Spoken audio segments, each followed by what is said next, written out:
I'm awkward. I try really hard not to be, and sometimes I feel like I'm getting better, but I'd say 70% of the time, my social skills are very below par. It's like my brain just randomly decides, hey, yeah, you see that person over there? Okay, so here's the plan. You're gonna walk over there, everything's gonna be fine for like 2 minutes, and then you're gonna say something completely stupid, and then cringe about it for the next 4 years. Ready? Now go!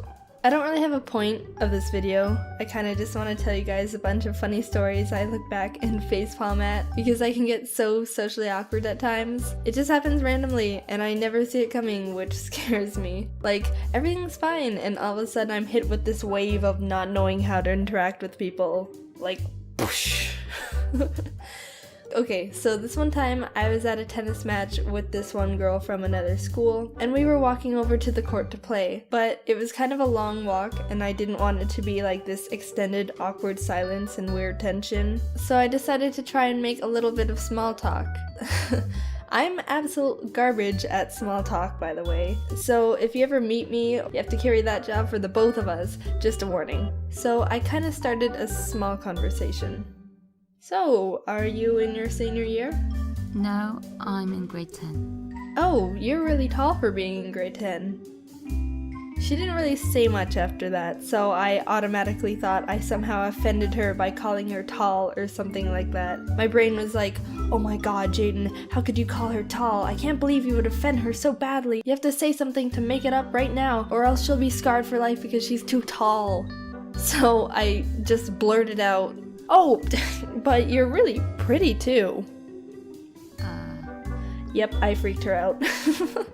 It was meant to be like a compliment or something, I don't know, but it came out really weird for some reason, and she probably thought I was like just a flustered lesbian or something. Not that being lesbian is a bad thing. And then it was an awkward silence for the rest of the walk anyway, which is exactly what I was trying to prevent in the first place. So yeah, I didn't even stop that from happening. Another time, I was at the school dining hall with a bunch of friends, and they were talking about something I didn't really relate to, and I couldn't contribute much to the conversation, so I started just zoning out. You know when you start staring into space and just get lost in your thoughts? Yeah. So I was doing that for a while, and I snapped back to see this rando guy across the room uncomfortably waving at me. Turns out, as I was completely lost in my own mind, I was deadbeat staring at this poor guy the whole time without even realizing it. I don't even know how long I was doing it for. Apparently long enough for him to feel like he needed to wave at me. And it wasn't like a little friendly wave, it was a, oh my god, why is this chick glaring at me so intensely, I need to do something wave. And I was like, crap. This is awkward, what do I even do? I can't just go over and explain, oh, I wasn't intentionally staring at you directly in the eyes for a socially unacceptable amount of time. In fact, I wasn't even staring at anything. I was blind in that period of time because I was lost in the depths of my subconscious. Don't worry. I couldn't do anything, so I kinda just like looked away and like stewed in embarrassment for the rest of the day. And then, there was this one incident where I was at this fancy restaurant. You already know this story is going downhill real fast. So I was at this restaurant and I had my order in my head. I always do that, repeat what I'm gonna say in my head a million times so I don't mess it up when the waiter asks me trick.